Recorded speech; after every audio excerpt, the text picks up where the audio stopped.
ஆண்டவராகிய இயேசு கிறிஸ்துவின் நாமத்தில் காலை வாழ்த்துக்கள். இன்றைய மன்னா, ஜீவ மார்க்கத்தை எனக்கு தெரியப்படுத்துவீர்.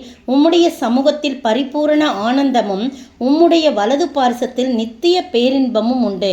சங்கீதம் 16 வசனம் 11.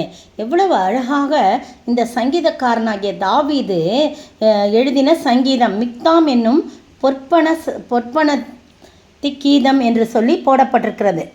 பாருங்க, அவருடைய சமூகத்தில் பரிபூர்ண ஆனந்தமும் அவருடைய வலது பார்சல் நித்திய பேரின்பமும் உண்டாம். அப்போவனா எவ்வளோ அனுபவித்து அதை சொல்கிறார் பாருங்க.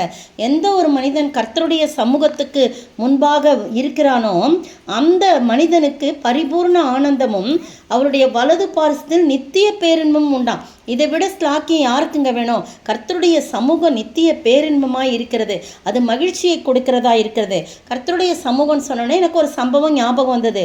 என்னாகும் 17ஆம் அதிகாரம், கர்த்தர் மோசையை நோக்கி, நீ இஸ்ரவேல் புத்திரரோட பேசி அவர்கள் பிதாக்களின் வம்சங்களாகி ஒவ்வொரு வம்சத்தினுடைய பிரபுவனிடத்தில் ஒவ்வொரு கோலாக 12 கோலை வாங்கி அவனவன் கோலில் அவனவன் பேரை எழுது.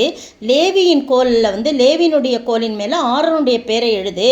எல்லாத்தையும் கொண்டு போய் நீ என்ன செய்ய, ஆசரிப்பு கூடாரத்தில் என்னுடைய சமூகத்தில் என்னுடைய ஸ்தானமாகிய சாட்சி பெட்டிக்கு முன்னே வைக்க கடவாய். அப்பொழுது நான் தெரிந்து கொள்கிறனுடைய கோல் துளிர்க்கும். இப்படி இஸ்ரவேல் புத்திரர் உங்களுக்கு விரோதமாய் முறுமுறுக்கிற அவர்கள் முறுமுறுப்பை என்னை விட்டு நான் ஒழிய பண்ணுவேன்னு சொல்கிறார். அப்போ என்ன பண்ணுறாரு மோசே? உடனே எல்லாருக்கிட்டையும் அந்த கோல்களை வாங்குறாரு. லேவியின் புத்திரர் லேவியினுடைய கோலின் மேலே ஆரோனுடைய கோலும் பேர் எழுதப்பட்டது. எல்லா கோலையும் கொண்டு போய் மோசே சாட்சியின் கூடாரத்தில் கர்த்தருடைய சமூகத்தில் வைத்தான். 7ஆம் வசனம் 17:7.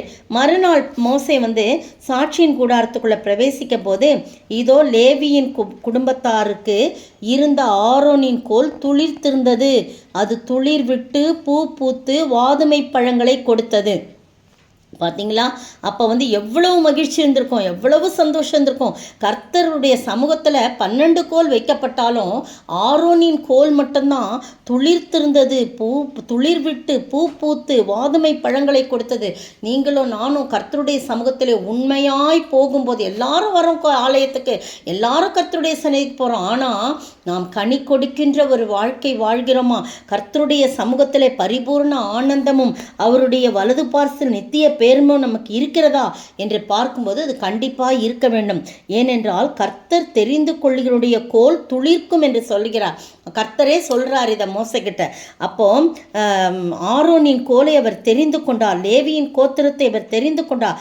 எனவே தான் அந்த கோல் துளிர்த்திருந்தது. உங்களையும் என்னையும், என்னுடைய வாழ்க்கையும் உங்களுடைய வாழ்க்கையும் துளிர்த்து பூ பூத்து பழங்கள் கனிகளை கொடுக்கும்படியாக மாற வேண்டும் சொன்னால் கர்த்தருடைய சமூகத்திலே உண்மையாய் நாம் காணப்பட வேண்டும். அவருடைய சமூகத்திலே உண்மையாய் நாம் காணப்படும் போது அதை தாவீது சொல்றது போல, உம்முடைய சமூகத்தில் பரிபூர்ண ஆனந்தம் உம்முடைய வலது பாச நித்திய பேரும் உண்டு என்று சொன்னது போல நம்முடைய வாழ்க்கையிலும் பரிபூர்ண ஆனந்தமும் நித்திய பேரும் உண்டாக ஆண்டவர் தாமே நம்மை ஆசீர்வதிப்பாராக.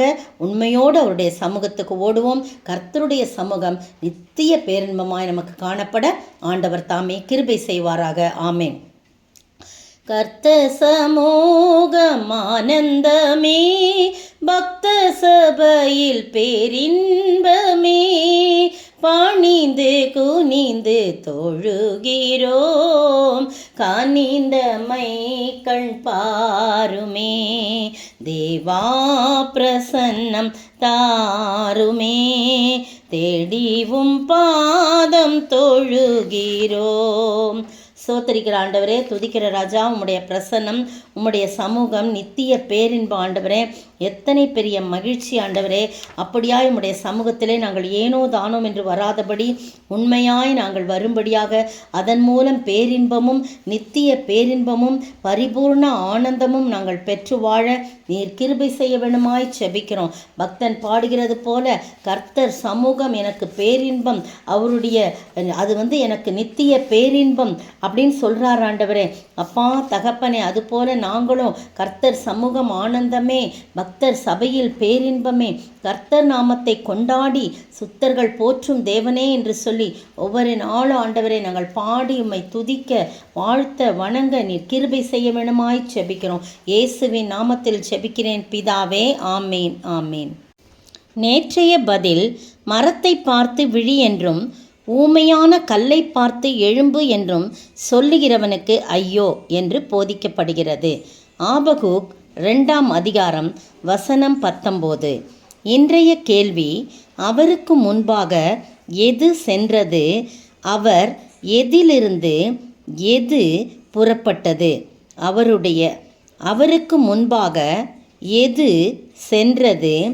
அவருடைய எதிலிருந்து எது புறப்பட்டது?